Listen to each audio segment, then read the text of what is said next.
right away. So give it up to Ann-Sofie Mårtensson from RISE. Thank you.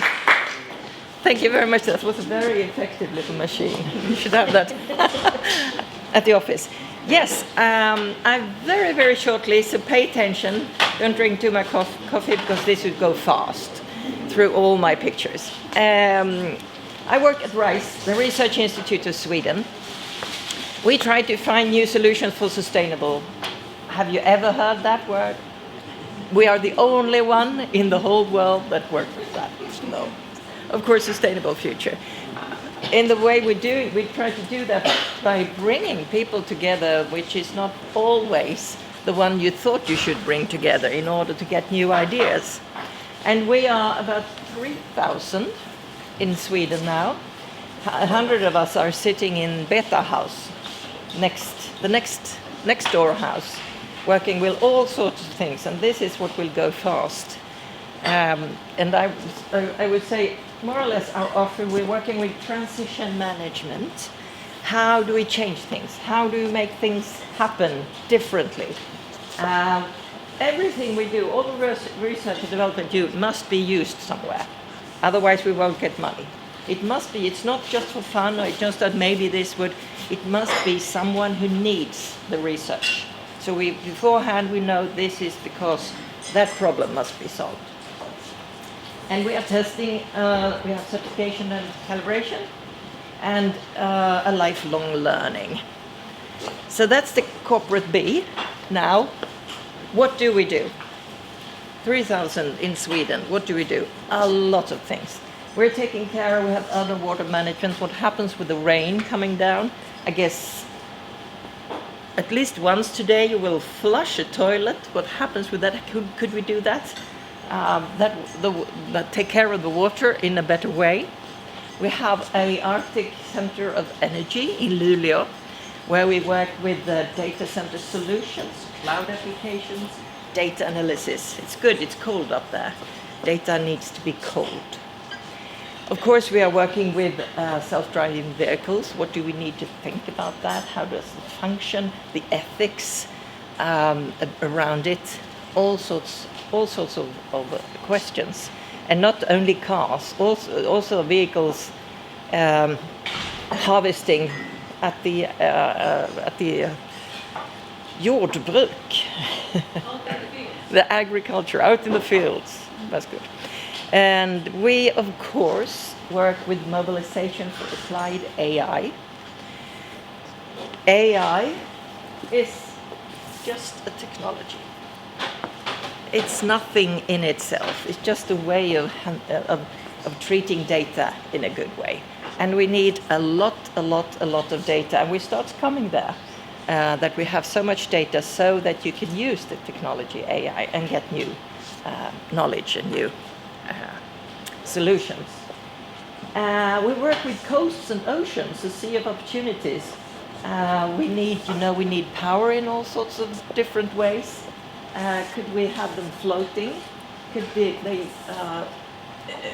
take the currents? How could we take the advantage of the wind more than seeing them out in the country yard? That's a lot of people working with that. And also, talking about boats, this is the old way, the container ships, usually fueled by oil. And we're also looking for maybe that ship could have a new kind of sails. So we're back to the sail. It's not reality yet, but that's RISE. We're thinking we need a better solution for that. So we're looking into it. We are looking at material design. What could we do with the fabrics, with the rubber, the plastic, the wood? What else can we do with the fabrics? How could they be used? The future fabrics, could they sense your temperature? Could they sense if you are very in the start of an illness, and so on? So what could we use different materials? A whole bunch of my colleagues are working with material design and using them for new things. Of course, cybersecurity is everywhere. As the world looks today, we can't be really sure what happens in our mobile phones. And electricity, or power. We need to have a lot of electricity.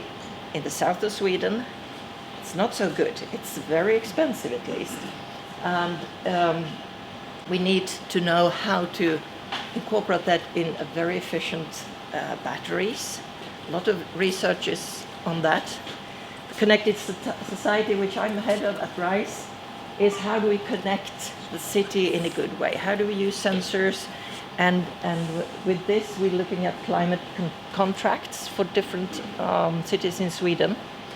And there we are building digital twins, where we collect raw data from all sorts of things, all sorts of places in the city that we could analyze, that gives us knowledge and hopefully wisdom is in the question of how do we build our future cities in order to take care of whatever we need for everyone, for children and for elderly people to live there in a nice way.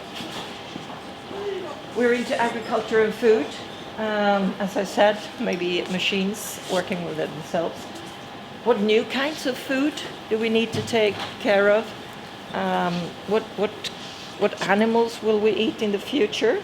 I would say a lot of insects. And how do we grow? How do we make this more and more interesting?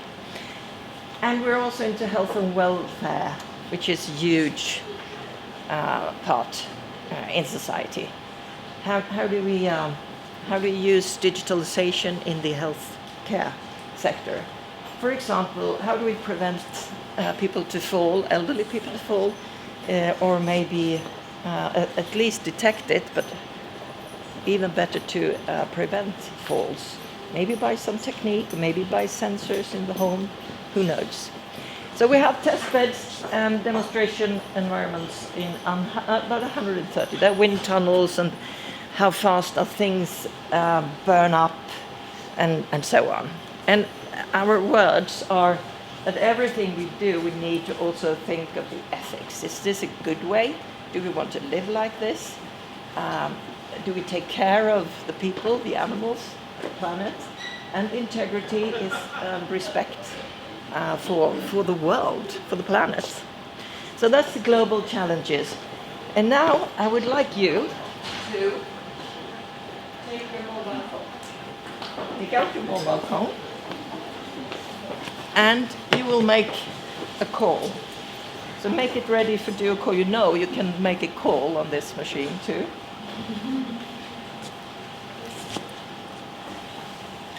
And the numbers you will dial is not that, it is those 5 numbers. Please do.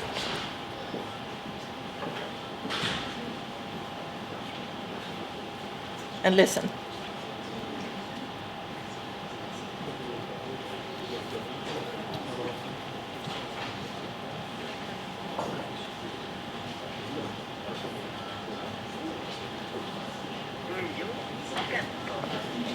Do you hear her? Have you dialed this? No, you are so young. That is Fröken. And RISE owns Fröken. We own the exact time in Sweden. That's pretty cool, isn't it? She lives in Borås. It's a machine that is calibrated to the rest of the world, of course. We just finished this with 2 other things that we own. We're very proud of that. We own the exact kilogram. It's somewhere in the basement. There are 8 of them in the world, 1 in Stockholm, or in, I don't know exactly where it is. But everything is calibrated to the kilo. The world kilo is in Paris. So when you go out in the shop and buy a piece of cheese or something, put it on the scale, that is calibrated to the exact kilo, or it should be. And we also, finally, we own the meter. the exact meter where everything is measured to. It's pretty good when you work in nano business to know how long things are. So we used to say this at Rice. I have a little. The big challenges demands lack of respect for how we have done things always. So that's a little bit of Rice. That's just a few slides of Rice, and you're more than welcome to listen to more and to talk to me or to others. And you're always welcome to go into ri.se, which is a little play with words. And we're looking for partners and talents all the time. And we're in the whole Sweden. Thank you.